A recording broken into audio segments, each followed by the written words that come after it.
Jessica mengungkapkan seluruh isi hatinya di hadapan hakim. Saya ada di sini karena saya dituduh meracuni teman saya Mirna. Saya tidak menyangka kalau pertemuan di tanggal 6 Januari tersebut adalah saat terakhir saya bertemu Mirna. Apalagi saya dituduh membunuhnya.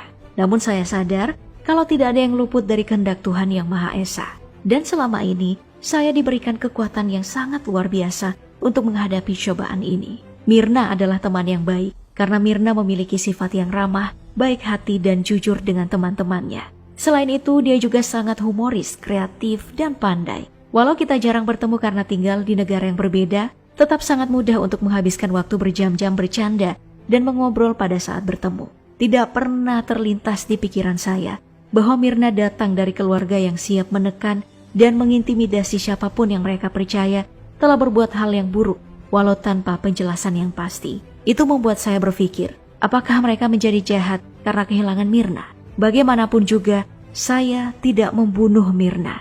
Jadi seharusnya tidak ada alasan untuk memperlakukan saya seperti sampah. Saya mengerti kesedihan mereka dan saya pun merasa sangat kehilangan. Tapi saya pun dituduh membunuh yang saya tidak tahu bagaimana mengungkapkan perasaan dengan kata-kata. Sebelum kejadian, saya tidak mendapatkan firasat apapun yang menunjukkan kalau hari itu akan merubah hidup banyak orang. Semua hal yang saya lakukan dan tidak saya lakukan dibesar-besarkan. Seluruh rakyat Indonesia menghakimi saya. Semua tuduhan kejam berdasarkan tuduhan yang saya tidak mengerti, tapi membuat semua orang percaya kalau saya seorang pembunuh. Keluarga saya dipojokkan dan kami dibuat sangat menderita. Yang mulia, sulit untuk menjelaskan apa yang benar-benar saya rasakan atas kejadian ini. Saya tidak tahu harus berbuat apa. Apa benar ini gara-gara kopi? Tapi satu hal yang saya tahu dan yakinkan, saya tidak menaruh racun dalam kopi yang diminum oleh Mirna. Seringkali saya berpikir, apa ada hal yang bisa saya lakukan lebih baik di hari itu untuk mengubah semuanya?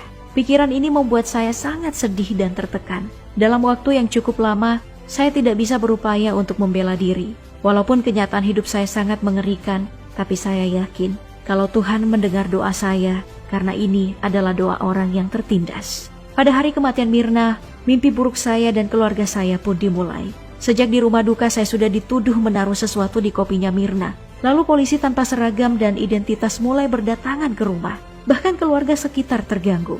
Wartawan mulai datang ke rumah dan akhirnya saya tampil di media dan dicemooh. Setelah itu saya ditangkap di hotel di mana saya dituduh lagi mencoba untuk kabur. Padahal waktu itu kami hanya mencari ketenangan dan kenyamanan yang tidak bisa didapatkan di rumah lagi. Untuk keluar membeli makan saja sulit. Mulai hari penangkapan, tekanan dari polisi pun semakin terlihat. Mereka terus-menerus menyuruh saya untuk mengaku dengan rekaman CCTV sebagai senjata. Yang mulia, tidak peduli seberapa berat, sedih, tertekan dan hancur. Apapun dan siapapun tidak akan bisa membuat saya mengakui perbuatan yang tidak saya lakukan dan tidak mungkin akan saya lakukan. Saya ditempatkan di satu sel yang ukurannya tidak lebih dari 1,5 kali 2,5 meter. Saya diperingatkan kalau tahanan lain akan melakukan hal yang tidak baik terhadap saya. Tidak ada satu barang pun yang saya miliki dan tidak boleh dikunjungi keluarga sampai 5 hari ke depan.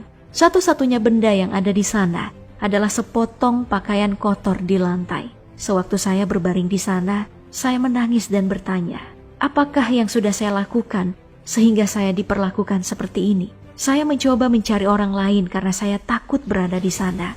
Saya tidak berani membayangkan bagaimana perasaan orang tua saya. Lalu saya coba mengintip dari satu-satunya celah untuk berkomunikasi, yaitu lubang kecil di pintu besi. Tapi tidak ada seorang pun di sana. Pada malam berikutnya Direktur Pimpinan Umum yang menjabat saat itu datang ke sel saya dan mengajak ke satu ruangan. Dengan disaksikan penjaga dari luar ruangan, dia mulai berbicara dengan bahasa Inggris bahwa dia merendahkan harga dirinya untuk datang ke tahanan. Lalu dia meminta saya mengakui tuduhan yang diberikan kepada saya dengan dalih kalau sudah memeriksa rekaman TV. Pada intinya dia mau mengatakan kalau saya mau mengakui maka saya akan divonis 7 tahun bukan hukuman mati atau seumur hidup. Lalu saya pun kembali ke sel. Di sana saya berharap untuk bangun dari mimpi buruk ini dan berpikir kenapa mereka sangat yakin kalau saya menaruh racun di kopi tersebut. Saya benar-benar tidak mengerti apa maksud semua ini. Yang mulia, salah satu pengalaman yang terberat adalah waktu rekonstruksi di Grand Indonesia. Setibanya di sana, saya melihat banyak sekali polisi baik di luar ataupun di dalam gedung. Apapun tujuan mereka itu sudah berhasil mengintimidasi. Dengan memakai baju tahanan sebagai tersangka dalam kasus pembunuhan, saya mendapatkan tatapan sinis dari semua orang, terutama pegawai Cafe Oliver. Tapi yang membuat saya hancur adalah pada saat melihat Arif dan Hani dan keluarga mereka. Di balik ekspresi saya yang tenang, saya hanya ingin berteriak kepada mereka kalau saya tidak membunuh Mirna. Mohon tolong saya sangat menderita. Namun pada saat itu saya hanya bisa menerima perlakuan dan perasaan mereka dan berdoa semoga Tuhan memberikan jalan keluar. Tidak selesai itu saja. Setelah itu saya harus berjalan menuju toko sabun. Di sore hari pada hari Minggu, saya harus melewati pengunjung yang menghujat saya pembunuh berdarah dingin dan mengambil foto saya. Sampai sekarang, saya tidak tahu harus bagaimana menghadapi semua itu. Saat itu saya kembali ke sel dan mengeluarkan semua air mata yang tertahan seharian. Saya tidak mau memperdulikan situasi sel yang sangat tidak nyaman karena hal ini. Selama masih secara rutin diperiksa di Polda dan di RSCM, walau berat, saya tetap mengikuti dan berharap cepat selesai dan bisa pulang. Bagaimanapun stresnya saya tetap menghormati proses pemeriksaan sesuai prosedur. Semua tuduhan yang berdatangan dari orang-orang yang tidak dikenal dan orang-orang yang dulu saya sayangi membuat saya merasa kalau tidak ada lagi yang tersisa dalam diri saya. Namun saya yakin semua akan baik-baik saja. Setelah 4 hari dikurung sendiri, saya dipindahkan ke Pondok Bambu.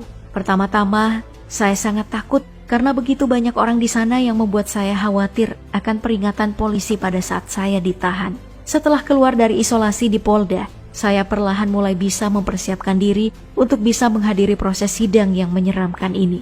Menyeramkan, karena tujuan dari persidangan ini adalah untuk mengadili saya sebagai pembunuh, padahal saya tidak melakukan itu. Bahkan saat proses persidangan berlangsung, kehidupan saya pribadi yang tidak ada kaitannya dengan kasus ini dibahas dan menjadi konsumsi publik. Banyak orang yang dengan sengaja maupun tidak sengaja menindas dan menekan saya. Saya tetap bersyukur karena masih ada orang di sekitar saya yang saya kenal secara pribadi maupun tidak, dengan tulus memberikan dukungan dan percaya kalau saya tidak bersalah. Dengan dukungan tersebut, saya bisa bersikap tegar dan tersenyum.